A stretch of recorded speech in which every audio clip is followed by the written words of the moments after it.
Greetings gamers and welcome back to another episode of Retro Raider. My name is Johnny Retro and that's right, I just came back from my vacation and along with me it came some really interesting games that I want to share with you guys. That's right, a brand new pickups video, and today I have some more retro PlayStation stuff and yeah, I'm very excited with this video. But before that guys, if this is your first time here on the Retro Raider show, make sure to subscribe and hit that notification bell so you won't miss a thing. Alright, so without further ado, let's check out my recent gaming pickups right after this.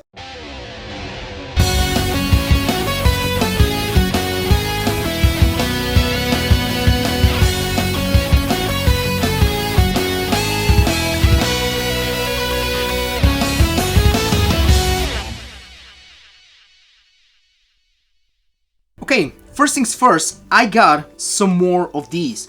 What are these? These are flyers, these are, warranties, you name it. These are the extra goodies that came with video games. And you guys know, if you follow my channel, that I'm a big fan of picking these up because, it's not like these add extra, value to the games, nothing like that. It probably adds more collectible value, if you will. It's that little extra, you have the game, you have the manual, then you have the extra goodies. What do we have here? Well, we have some announcements or flyers. For example, I have some Dragon Ball Z stuff going on here. I have some more of the monsters going on here. I also have the Mark of Cry. These are actually the same, but in reverse. Some really cool stuff. For example, this is a registration card from Activision. Some more Activision stuff going on here. These, for example, were flyers from local stores. Warranties right here. And I mean, yeah, there's just, a bunch of extra stuff. Ratchet & Clank flyers here. Some Capcom ones. Sega, EA, Namco, you name it. Yeah, there's a lot of stuff going on here. And yeah, that's the reason why I like to collect this. Let's say, for example, that I have, a game from EA or Rockstar or, Namco. If I don't have it already, I just throw these in. Like I said, guys, this is just, for collectible purposes. This doesn't add any monetary value to the games. It just adds, that extra collectible value, if you will. And I like these. I like these because I think that this is also part of gaming history. For me, collecting physical media is also, preserving, right? Preserving these games, these physical games, right? And the experience for me, begins with having the game, looking at the artwork right on the front cover, open it up, the CD, have that CD or cartridge. Then, you have the manual, right, with tips, with backstory, with information, and these just add that extra flavor to it. So yeah, I have to go through all of these, see what I have, see what I don't have, check out the doubles. If I have doubles, I can just give to you guys, maybe a giveaway. And also, just for fun, let me know, guys. Let me know down below if you collect these ones. Now, that's for the flyers. Let's check out the games. This one right here, this is an interesting one. This is Primal for the PlayStation 2. And why is this a special one? Well, because this right here is the review copy. Hope that you guys can see right here without the glare. It says right here, limited edition review. Right here. I'm a huge fan of Primal. I have the original one, my original copy from back in the day. I also have the limited collector's edition, and this one I literally found it in a bundle, and I just had to pick it up to finish or to complete my Primal PlayStation 2 collection. I really wish that we could have a comeback of Primal. This game is amazing. Speaking about special edition copies, Apes Oddworld right here for the PlayStation 1. But this version is kind of a limited demo, if you will, kind of a review demo from France right here. And my French is just terrible. I don't speak French at all, even though it is a Latin language like Portuguese. It is what it is. But it says right here, I believe this translates to, this is destined to demonstration only, I believe. If you guys speak French, let me know down below. And yeah, it's that thing. It's Apes Oddworld. I have the original, of course, and yeah, I think that this is a really cool collector's piece. Now, still in review games, I got another one for the PlayStation 2. This is Prince of Persia: The Two Thrones. And as you guys can see, I don't have a big collection, but I'm starting to get into these. This is very interesting because Nowadays we have review codes, right? For example, when I review a game here on my channel, or maybe when I have a preview, let's call it that, sometimes I get my hands, I have an early access to certain games, right? So what we get is, the codes, digital codes, review codes. Back in the day, gaming magazines and gaming journalists, this is what you would get. These copies right here. So yeah, this is the standard game, pretty much, but sometimes the game has some slightly differences from the finished product. Maybe the finished product would have like an update, or they could correct some minor errors, but usually it's the same thing, as you guys can see right here, not for sale. And the funny thing is that the majority of these games are actually inexpensive, but some of them are more expensive than the original ones or the full release. An example would be GTA.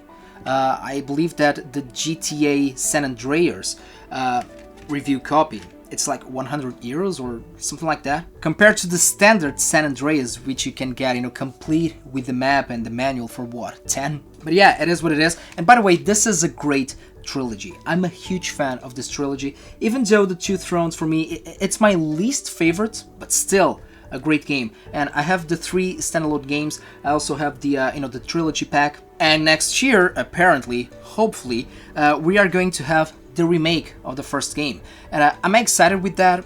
I am, and I've already spoken about this on the channel, but it's a really weird move by Ubisoft. Fingers crossed though, because I hope that somewhere in the future we might have the complete trilogy in a remake. So fingers crossed. Now let's check out the games. The first one, this is the only one that I got for the PlayStation 1, except from Abe's Oddworld. We have Vampire Hunter. Now this survival horror vampire themed game, this is actually kind of a original Resident Evil clone, if you will, but it is actually based on an anime, and I still haven't watched the anime, but I've seen some good reviews online. The game, however, well, it's not that good. I still haven't finished this game yet. I have tried it out, and I don't think it is that bad. People mostly complain about the controls, especially the combat controls and the camera. But I mean, if you played the original Resident Evil, I think that if you can handle that, I think that you will handle this one just fine. My initial thoughts on the game, it's creepy. It's creepy, and yeah, it is a little bit clunky on the controls, but I know it just looks cool. And nowadays, I want to mention this because usually I don't like to speak about the prices, right? This is just not that type of channel. I don't like to speak about, the current prices of retro games. That is what it is, but I will speak about this one because nowadays, especially in retro, I'm slowly finishing my collection because I feel like I already have pretty much all that I wanted to have. But along the way, if I strike some good deals, I will pick some of this stuff if I want to have it, if it makes sense for me to have it on the collection. This game is not a cheap game. It is not. And the curious thing about this specific copy that I have, this is the white label version, right?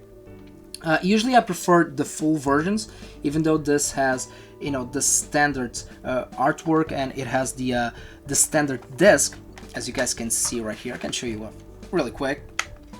Has the standard disc. It's not like platinum, like the platinum versions. But the thing with this game is that this game, the standard version, is expensive. This is kind of an expensive game.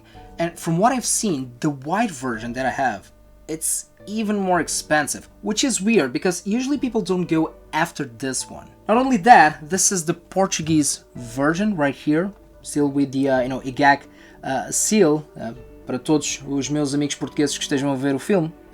What else? The standard manual, and also the good old school Portuguese translated black and white manual. Now, I've looked on eBay. I think that this goes for about 50 euros, more or less. I got it for 3. I'm not kidding. 3 euros in a while.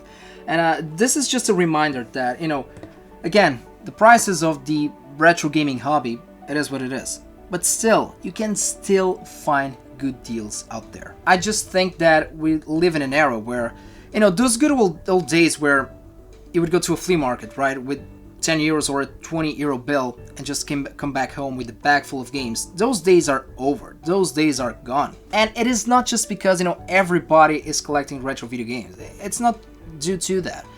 The difference is nowadays everybody has access to the internet, especially with cell phones, right? With smartphones. So if you don't have an idea of how much your item is worth, it doesn't matter if it is video games or other type of collectibles, just through a quick search, right, you can have an idea of what it's worth. But still, if you're looking for that game, that special game, that rare game for your collection, just have patience, because good deals still appear these days. Now, let's jump into PlayStation 2, and nowadays PlayStation 2 has been my main focus when it comes to retro gaming. Not only to retro gaming collecting, but also playing retro gaming.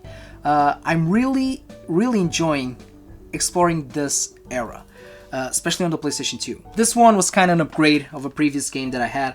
I had the Platinum, and now I have the standard edition of Lara Croft Tomb Raider Legend. I loved this era of Lara Croft. Still not as nostalgic and as good, in my opinion, as to the original saga, but I mean, this game is just awesome. It truly is a great game. It is a great Tomb Raider game. Still to this day, it remains one of my favorites in the whole series. Completed, again, the Portuguese edition. I'm very happy for that, and I'm very happy to have this item right here, this version of this great game in my collection. Now, this one is going to be a little bit nostalgic, even though I have never played this game before.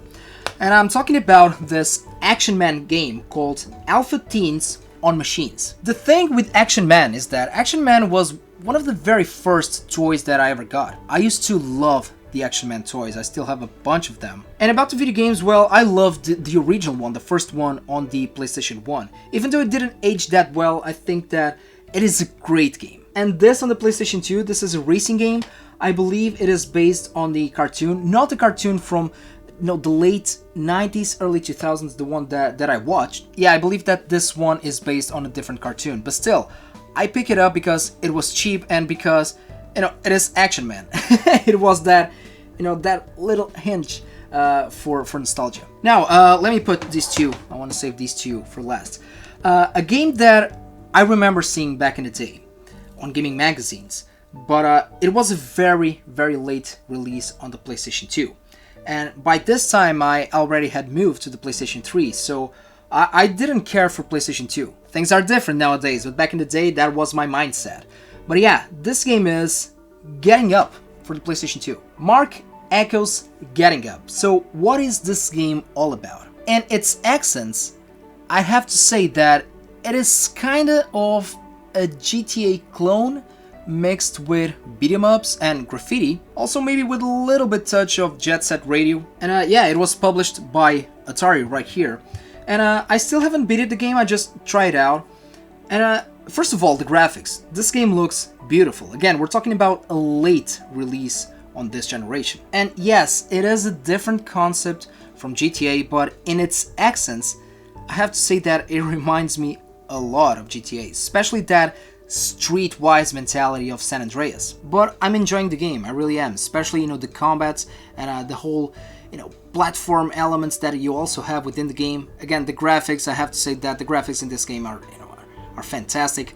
It could easily be an early release, an early launch game for the PlayStation 3, for example. And yeah, I mean, it's one of those things, even though for me nothing beats GTA, especially during the 3D era, right? From the GTA games during this generation. I'm talking about, of course, GTA 3, Vice City, and San Andreas. Even though those games are sacred for me, I just like to explore, GTA clones and other similar alternatives to GTA. And Getting Up seems like a very fun one. Now, the last two games. Speaking about GTA and Rockstar, what about the Red Dead series? Last year during quarantine, right? My game was Red Dead Redemption 2. I finally played that game. And even though it wasn't my introduction to the series, it was indeed the very first Red Dead game that I played, that I finished. But this game right here was the ground zero. It was the genesis of the series, and I'm talking about Red Dead Revolver. I played this one back in the day. I have a friend, Mario, I'm always talking about this guy, and he was a huge fan of this one, even though I believe that he had the Xbox version of the game, and I thought that it was cool, right? It was, again, an alternative to GTA, even though this was an alternative by Rockstar himself. But the Western theme was really not my thing, so that's why I skipped this game. 1 year later, we got this one, Gun. This one by Neversoft and published by Activision. Well, is it a clone of GTA? More or less. It is more of a clone of Red Dead Revolver. And like Red Dead, this is not an exclusive, I just have the PlayStation 2 version. But these two games are very, very similar. And the cool thing is that even though this is the OG, a lot of people prefer this one, Gun. Graphic-wise, I have to say that Gun, it's better in my opinion, but again, we're talking about a late release on the PS2. It seems to me that it is even more action-based. I don't know, the controls feel a little bit more, more fluid, if you will. And I could be wrong, because again, guys, I still haven't beat these games. I still haven't actually played them. But I believe that Red Dead is more story-focused. This is more action-focused. But yeah, we have to say that these two games are, two little pieces of gaming history right here. And just for fun, guys, without gaming wars, let me know down below which one of these is your favorite.